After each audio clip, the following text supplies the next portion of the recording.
Hey mamas, remember when you thought that childbirth was going to be the hardest part? Well, surprise, the real fun starts after.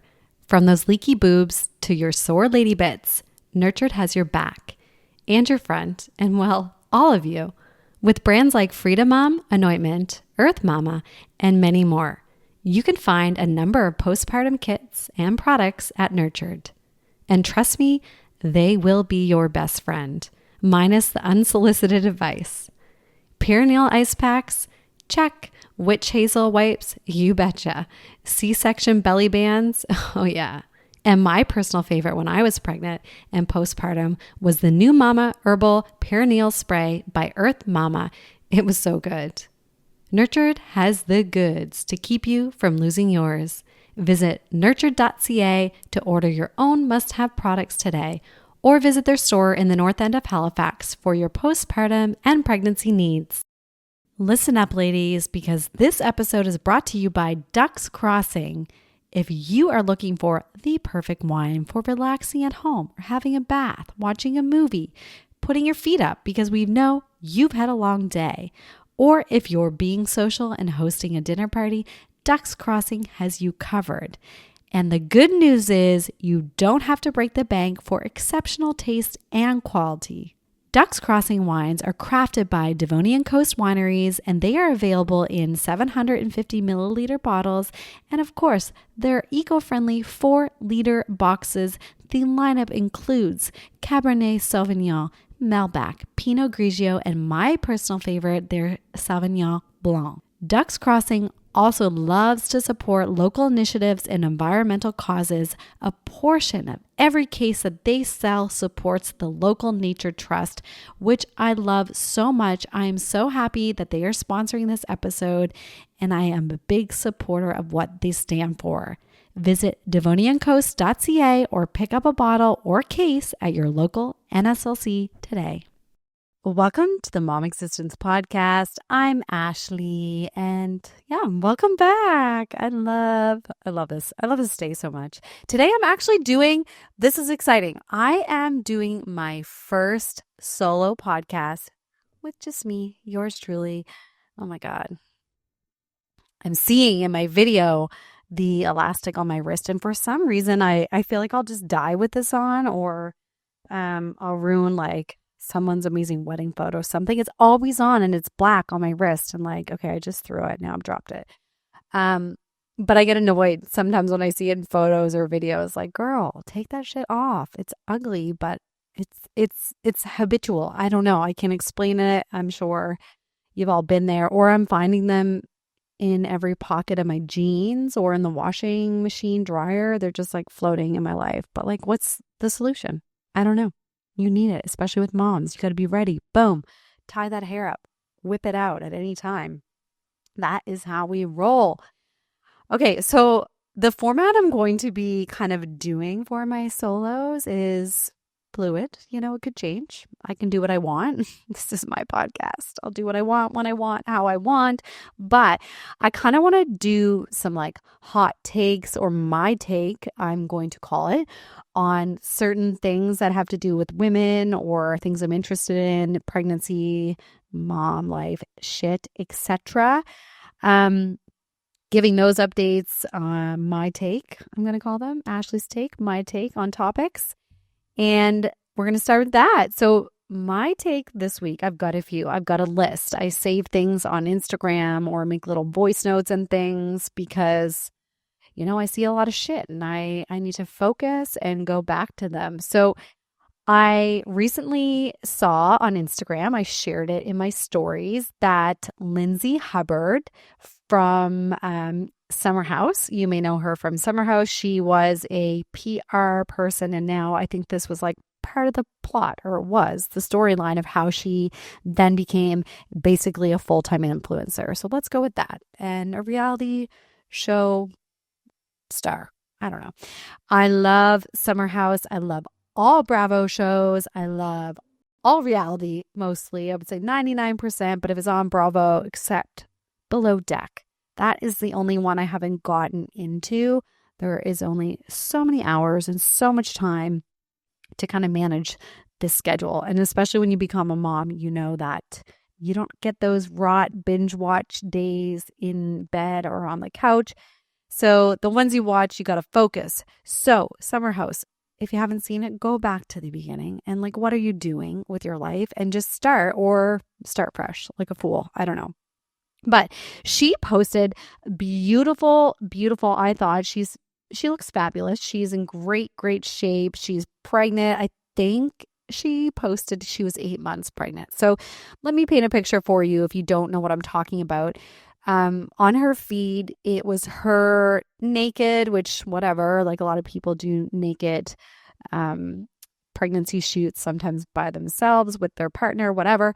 And she's covering her bosoms, as I am now. She's covering her titties like this, and her belly is out there. She is on a balcony in New York City because that's where they live, in Manhattan. And she's just like posing. She looks fabulous. I think she looks fabulous, and she's owning it. She is kind of one of those girls that just own it and is who she is, and that's why I think it's, successful. But she's standing there. She has jeans on. I think she has a few different outfits that she does go through. And I put out a poll asking people what they thought of this sort of pregnancy photo shoot, I should say. I did not do anything of that sorts, but most of the people, I need to double check my my poll because it is still running live, but I feel like it was skewing. They weren't into it. Okay. So let's go back and see what I can find. Yes, this is live, and I'm going to click, oh, you can't vote online and I can't use my phone, but because I'm recording the video. Anyway, it was more skewed. It was 50%. And then I think it did go more skewed with not into photos like that. So I don't know what it is. If it's just in general, maybe more scandalous and people don't love it, or they don't love seeing a big belly out there in the open. Like, I don't know. But if you want to document it in that way and just go for it, I feel like she's doing a top-notch job. And I thought they were great. I think for me, I didn't do any. I kind of had like a very weird time, which I will share later in my journey at some point with my pregnancy, and not because of my body, but I just felt very private about it. I actually had deleted close on my personal Instagram. I have my Ashley Kielbertowski, which I've gone for years back and forth, private to public, private to public.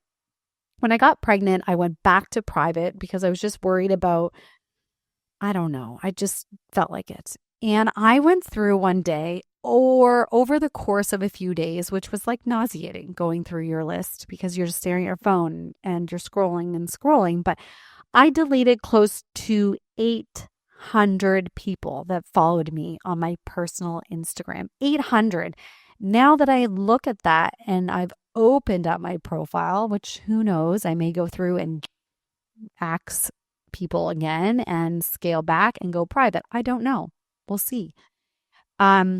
But just people I didn't know or bought weird accounts, whatever it was.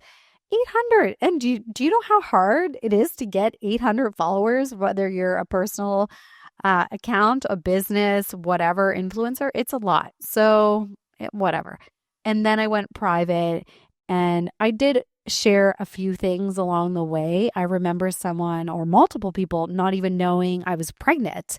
And then I posted some photos of my baby shower, which would have been when I was like, okay, I think that was in December, and I had cash in February. So, around the 7-month mark. And whatever. I don't know. I just didn't feel the need to share it. And a lot of people do photo shoots now with like the photo. Not saying this is wrong. I'm just saying what I observe with their ultrasound photo or something stage, or maybe it's a new sibling coming and they have the other sibling involved with like a t-shirt. Like, there's so many fun things you could do and creative. I just didn't feel like doing that at all. Wasn't my style, wasn't my vibe. Now I'm living in like a blissful, happy world with my little family. But at the time I was kind of trying to digest and understand what was happening, focusing on the baby and my health. And I just felt like it was a weird time. Maybe it was like a version of nesting in some way. I don't know. I'm sure others can relate, but I didn't do anything. Long story short, nothing like that. I did take monthly photos and, they're hidden in my phone. They're private. Towards the end, I may have snapped a few nicer ones, but like nothing to the extent of what Lindsay's doing or others do on social media. And I just have to say, don't kill me, don't judge me, but some of them are cringy.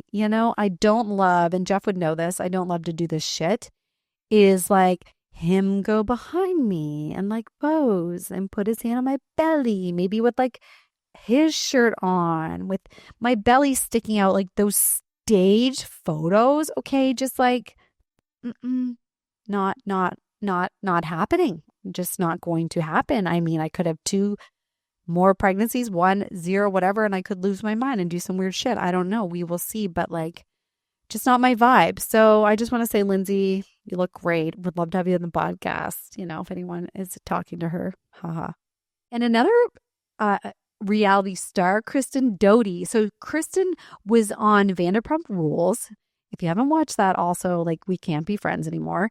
And she got her and Stassi Schroeder, I think around the same time, kind of got pushed out of the show for different reasons. They seem to be disagreeing and doing some like questionable things behavior wise off camera.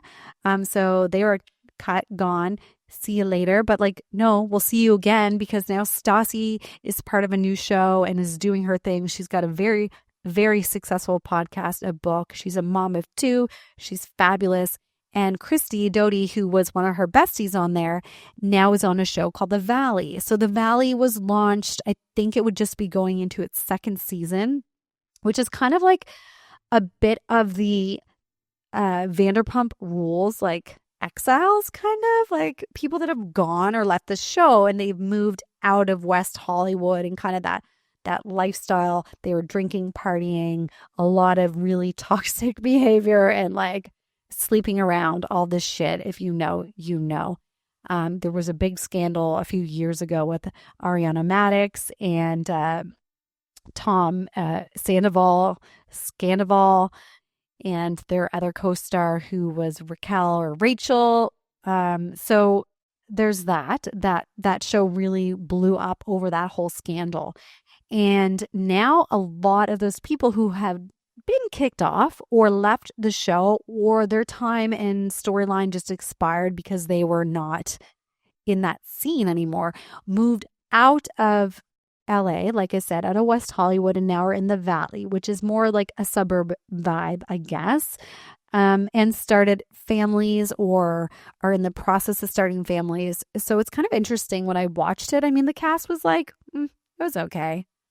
I liked it at first. I thought, okay, a reality show that like is so reflective of me and my life, and I love this. There's still drama and it's still reality, but they're raising kids, and I can relate to, just like the balancing of career, the different dynamics within your friend groups and friendships, raising your child, marital things. I think like 2 or 3 of the couples now are divorced. So that will be interesting to see how that plays out. And apparently Lala, who is also from Vanderpump Rules, will be, or rumored to be, going on that show as well, because I think since she got pregnant or had her second child, her second daughter, she's moved out to the Valley as well.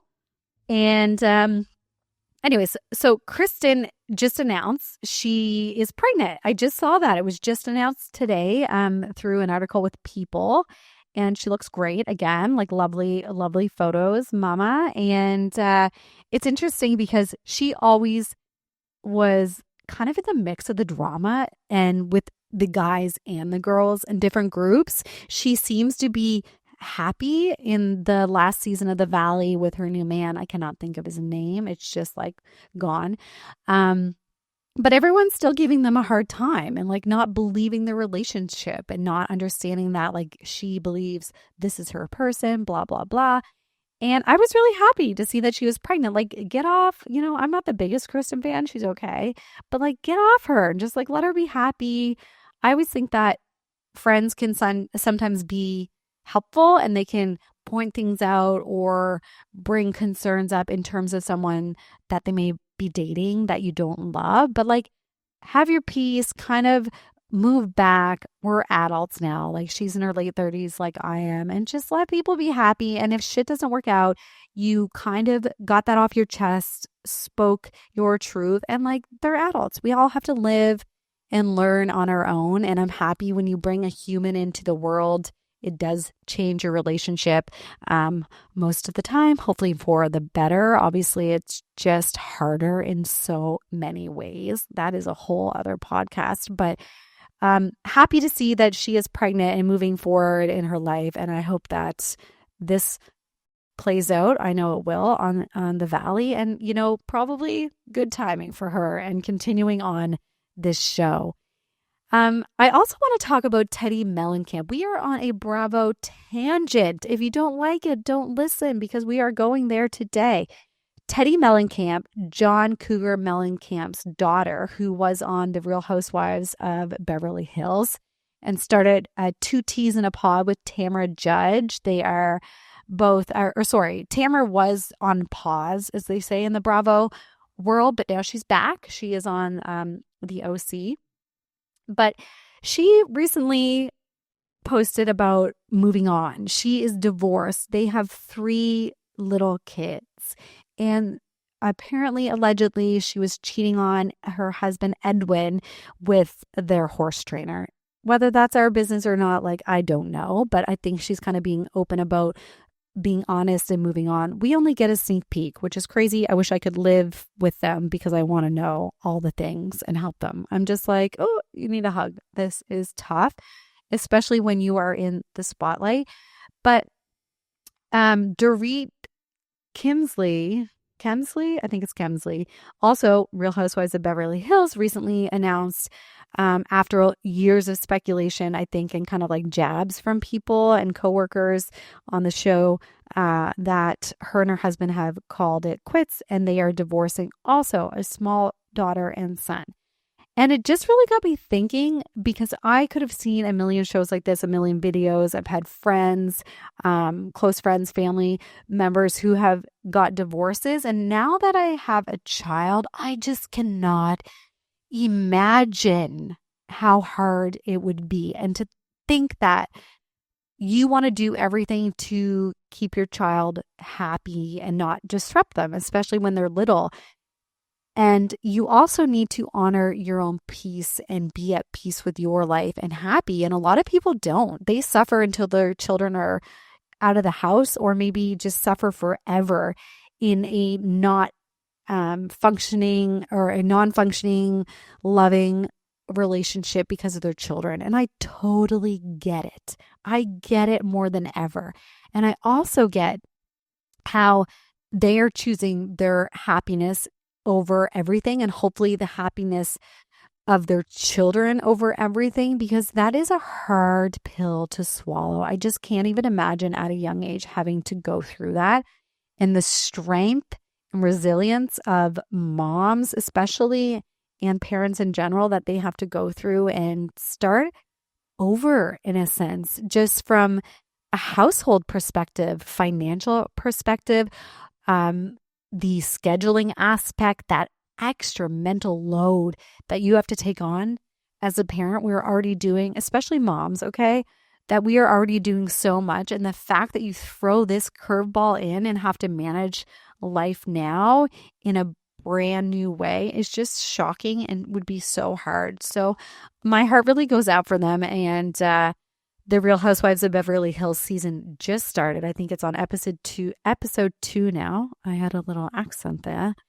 And I kind of am interested to see how that plays out. Again, these women are privileged, mostly the housewife gals, more so than the Valley and Summer House, but they are extra privileged. They have help. A lot of them have access to drivers and nannies and, additional childcare and things like that we don't. So I think that probably lightens the load, but not really that mental anxiety and things that we take on. That's got to be hot. That's got to be hard. So some mom situations I want to talk about this week are things my child is learning at daycare. Okay, I had to start that video over because my mom is calling me. Busy mom, busy, love you, but give me 5 more minutes. So I want to talk about mom situations. So some funny stories and things that I'm learning about my son through his vocabulary. Again, he's not quite 2. He'll be 2 in a few months, but he has picked up a lot of new words. Okay, not like bad. He's not saying fuck and like shut up and stuff like that. Not yet. But I actually started spelling out. I'll do something and be like F-U-C-K. And I thought I have to stop. He kind of like hums along and knows, ABC, but he knows what the ABCs are. And I thought like he's going to spell like fuck is going to be his first word just because I've said it 10 times, out of whatever, frustration or just being a normal girl and mom. But he started saying no way. Everything's like, no way. No way. I ask him, oh, do you want to have this apple? No way. No way. And it's like 2 or 3 times he has to say no way. And I'm like, stop it with no way. I start and try and correct him and say like, no, thank you, mommy. No, thank you. I repeat that every time, probably over his head, but no way. It's like no way about everything. Do you want to have a bath? No way. It's not even no. I'm done with the no way. So it's either, I don't think his teacher, caregiver gals are saying that to him. And maybe he's hearing like, no way, Jose, but he's not continuing on with that. Or the other kids, but it's just like constant. Okay. So he's picked that up. He also, for the first time, I've seen other kids, especially around his age or toddler age, saying mine, in reference usually to a toy or a snack, like mine, mine, mine. I've never even heard the word mine because he's a little parrot now. He says words and like putting 2-3 words together, repeats everything. But he came home yesterday and he had these 2 dinky cars in his hand and he started running in a circle, which is through our kitchen, around the family room, 2 or 3 times saying, mine, mine, mine, mine, mine, mine, mine, mine, mine. And I'm like, oh, okay, here we go. I know we can't avoid it if your child goes to daycare or day home, doesn't, whatever, starting in elementary school, private school, daycare, day home. What am I missing? I repeat it myself. Homeschool. Thank you, brain. And they just pick stuff up. We cannot shield them forever is kind of my mentality. And we have to teach them. It doesn't matter if they're hanging out with little shitheads in junior high or elementary school or university. We have to bring them back and we have to parent. But the mine, I'm not ready for that because Cash is so sweet. He's like getting disrupted now a little bit, which is fine. We have to manage it. But he has never kind of acted that way and had that kind of opinion about things. So I think we're just gearing up for what's to come in toddlerhood. And I try and like look at him and sit him down and say like, we have to share, like sharing. You can have one and I'll use a child's name from his friend group or his class at daycare and say like, and then, let's call them Sally. You have to give Sally one and you each have one and we share and then everyone's happy. And he kind of stares through me, but like I'm going to keep hitting that message home because I am not ready for this like tantrum, no sharing shit. I hate it. Okay. No, not here for it, Cash. I love you, but it's crazy. Okay, one other thing before we wrap up that I saw on Instagram was a video about the happiness of children, yes, and how the happiness of mothers relates directly to the happiness of a child, which got me thinking. I think it's very true. When they're babies and newborns, we regulate as mothers. We regulate their nervous system. We keep them calm and feeling safe. And apparently dads are, or the other partners involved, maybe there aren't, but are meant to then provide like warmth for the family. of course, we can do both. Okay. We all know we can do both. Dads can do both as well if you are a dad or whoever raising your child. And it got me thinking about how our actions really do affect our children and how we are examples of everything that they kind of do and are learning. Like Jeff gives me lots of affection and hugs and kisses me, my husband.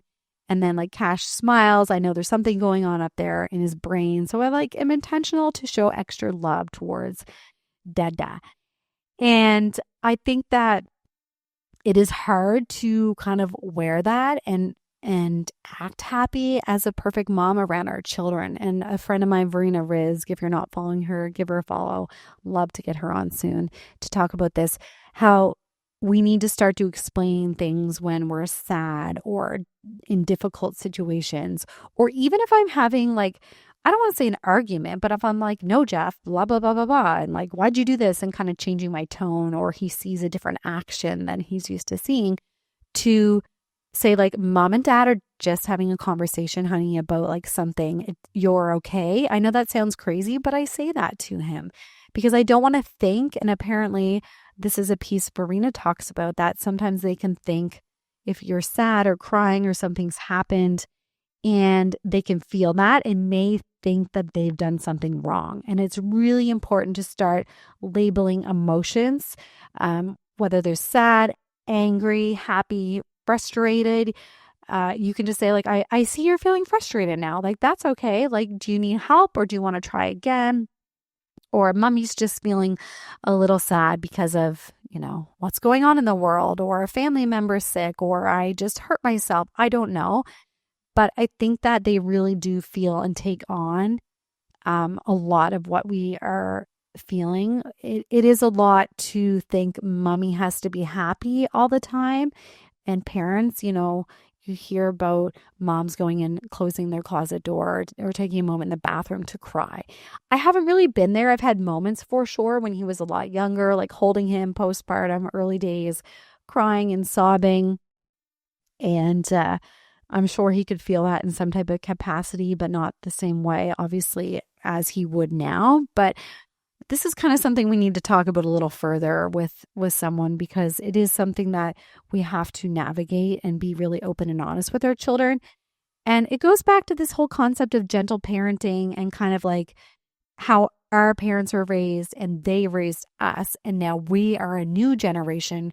And it's so, the pendulum, as they say, has swung from, kind of more strictness, obedient, a certain type of household in a general way, to us being, oh, well, I was raised this way, or I experienced this. I don't want my child to feel like this, so I'm going to do X, Y, Z and talk to them this way. And I think sometimes we kind of like need to find that happy medium, which is hard.